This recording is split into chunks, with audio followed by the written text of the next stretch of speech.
Hi, I'm Miriam, and this is my story. Please like and subscribe.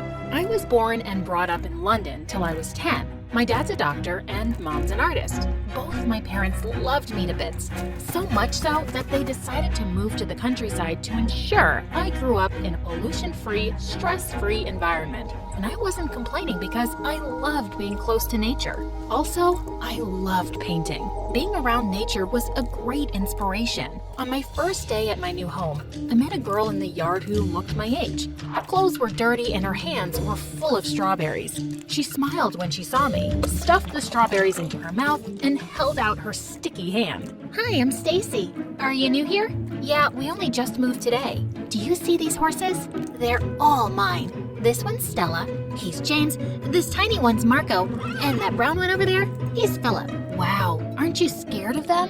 What? No, they're my friends. I'll show you. Actually, those horses were all ours, and Stacy was lying through her teeth. But I decided to play along. Stacy took out an apple from her pocket and went straight to the tiny horse.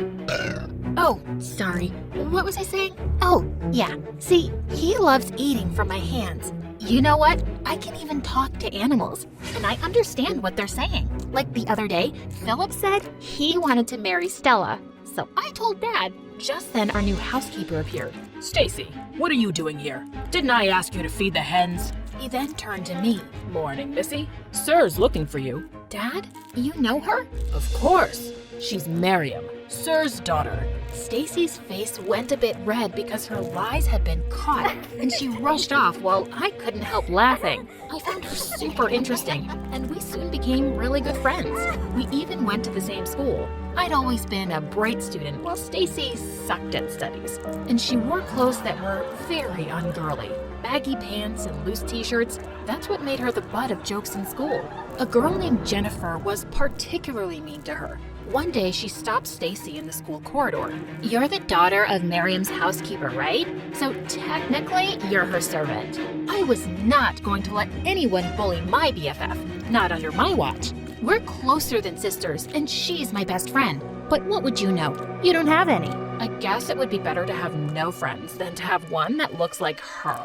This made me so angry that I slapped Jennifer, and we broke into a huge fight. Stacy also jumped in, and by the time we got separated by teachers, Jennifer's hair looked like she'd gotten an electric shock. The three of us ended up in detention together, where Stacy went on her lying spree once again. You know, Miriam, when I was 5, I got lost in the woods for 4 days. I met an old woman there who taught me how to cast spells. I almost burst out laughing, seeing the horrified look on Jennifer's face. When my dad found me, I was floating in the air. He almost died of a heart attack. Then when I came home, I cast a laughing spell on him, and he couldn't stop laughing for days. People thought he'd gone mad. Do you remember that spell? No, but I remember one that will make a person dance nonstop for days. Jennifer sat as still as a mouse after that, and we rushed out the second detention was over.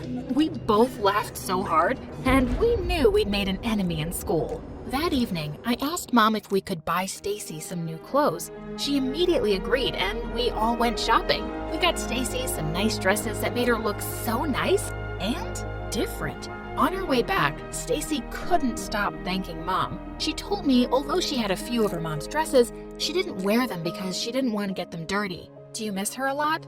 Sometimes. I keep myself busy so that I don't miss her too much. I've taught myself lots of things because I've always been a genius. Like when I was 2, I could recite poems and write letters.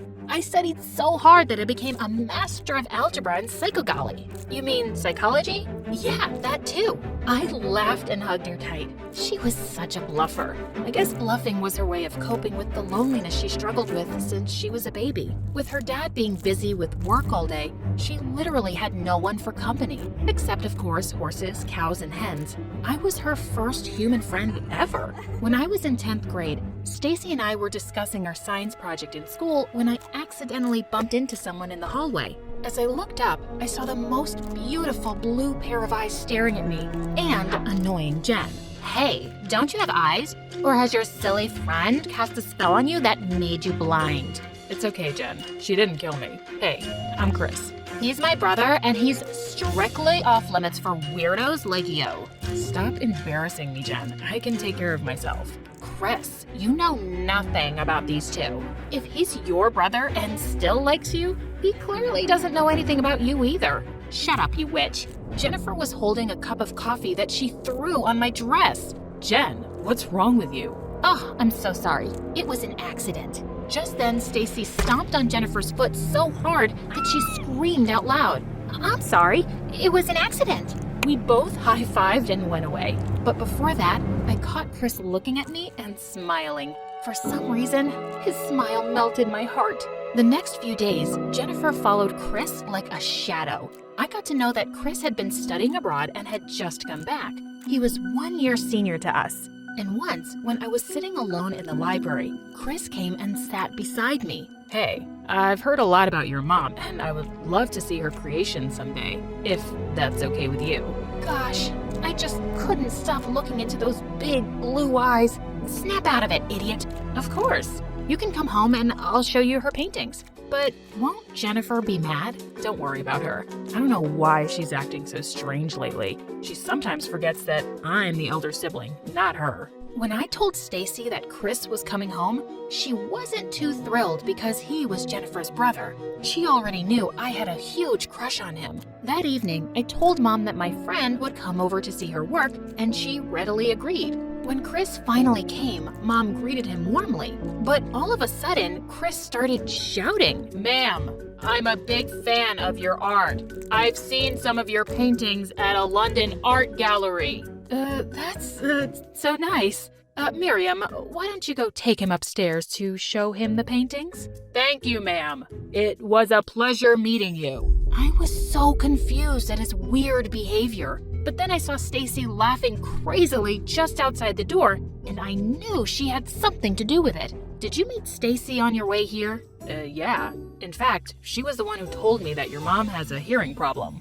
Good Lord, I swore I'd kill Stacy for this. Chris and I started going out after that day. He was funny and a nature lover like me. Jennifer didn't like our budding relationship one bit, but she couldn't really do anything about it. Once, Chris came to pick me up for a movie night. When I entered the car and tried putting on the seatbelt, it got stuck. He leaned in to see what the matter was, and suddenly, we were so close that I almost forgot to breathe. Just then, Chris looked into my eyes, and we kissed. It was my first kiss ever, and it was freaking amazing. I knew I was totally in love. Then Chris told me his biggest secret. Miriam, I want you to know something. I was 8 when I had a terrible accident. Doctors had to cut off half of my left leg to save me. Chris pulled up his left trouser, and I was shocked to see that he had a prosthetic leg. I'll understand if you don't want to date me after this, but I couldn't keep this a secret from you any longer. Hey, don't be silly. This doesn't change a thing. And then I kissed him again. The next day when I came to school, I saw Stacy waving wildly. I ran to see what the matter was. You heard about Chris? He has a fake leg. What? I mean, who told you? Everyone at school is talking about it. I was horrified that a secret was out now, but who could have done that? I frantically searched for Chris everywhere, but he just vanished. I even asked Jennifer, but she pushed me aside angrily. My brother trusted you, and this is what you did to him? You'll never get to see him again. I felt devastated. I even went to his home hoping to meet him, but one of his servants told me that he'd moved to London for good. I missed Chris so much that I cried for days. Stacy tried to cheer me up with her silly stories. She'd force me to go on hikes with her, and she encouraged me to paint more often. With her help, I started to get better. Soon after, we had an art competition where the winner would get a chance to study in a prestigious art school in Milan. Stacy, if I win this competition, I'll literally get to go to the university of my dreams. Don't get your hopes too high. I'm participating too. She then revealed that she was planning to paint a pig rolling in mud. Turned out that Jennifer was also participating in the competition, and I had to admit, she painted quite well, but I was confident of my art skills. So I just focused on my painting, and it turned out to be more amazing than I'd expected. Our art teacher asked us to wait outside for an hour until the judges came and reviewed the paintings. I went to the cafeteria to grab some lunch, and Stacy joined me there. And just then, I heard an announcement. Miriam, I want you to come quickly to the auditorium, please. It was our art teacher. I jumped with joy, thinking I'd won the competition. But when I got there, I got the biggest shock of my life. Someone had ruined my painting by throwing ink all over it. I burst into tears as soon as I saw it. Stacy also looked really upset, but she tried to console me. It's okay, Miriam. There's always next time. You can participate in the competition next year. Who do you think could have done that? I worked so hard for this day. Miriam, I'm so sorry for what happened, but don't worry. We're looking into the CCTV footage and we'll know very soon who did it. And sure enough, we found out the culprit, and it was Stacy. I couldn't believe it, but the proof was right there in front of my eyes. Stacy deliberately spilling ink on my painting. Stacy, why? Why would you do that? You knew how important this competition was to me. How could you? Why? I did that so I could win. My paintings are so much better than yours, but you just think that you're the greatest artist and I'm nobody because I'm your servant's daughter, huh? Wow. So you've just started assuming things now? You know what? Just forget it. I'm so done with you. I stopped talking to Stacy after that.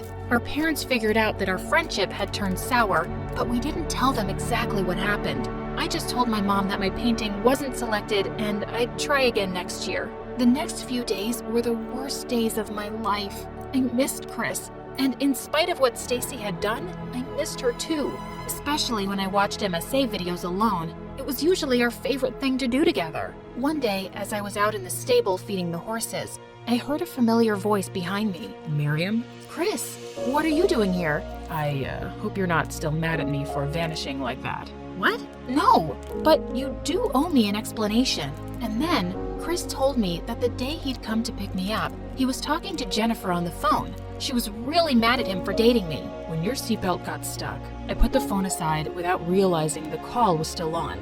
She heard me telling you about the prosthetic leg, and I guess she thought that if she let the rumor about my leg spread, I'd just blame you for it, which is exactly what happened. I'm sorry. My goodness, how can anyone be so evil? But how did you figure out that Jennifer was behind all of this? I didn't. Stacy did. Stacy? Yeah, she sent me a recording of Jen's confession. I think you need to go talk to her. I'll wait here. A recording? What had Stacy been up to? I hugged Chris quickly and went looking for Stacy. I found her sitting under a tree. Stacy, I need to talk to you. Yeah? About what? How do you know that it was Jennifer who spread the news about Chris's fake leg? Well, she admitted it herself. What? How? And why? That day after I ruined your painting, she came up to me and told me what an excellent job I'd done by showing you your place. I just knew she had something to do with you and Chris breaking up, so I decided to pretend to be friends with her for a while. And sure enough, one day she started boasting about how she'd managed to break your relationship with Chris. She told me everything. Stacy, I don't understand you. On one hand, you ruined my chances of getting into my dream university, and on the other hand, you reunite me with Chris. Why? I ruined your painting so that you wouldn't move to Milan. You were the only friend I had, Miriam, and I didn't want to lose you. I already lost my mom. I didn't want to lose more people I love. Stacy was the strongest girl I knew, and it hurt me deeply to see tears in her eyes. You weirdo. You could have just said that and I wouldn't have even participated in the competition. In fact, I decided right then that even if I won, I wouldn't move to Milan. City life is just not for me. I'm happy here with my horses, cows, and my wacko best friend. I hugged Stacy as we both cried, and Chris smilingly looked on.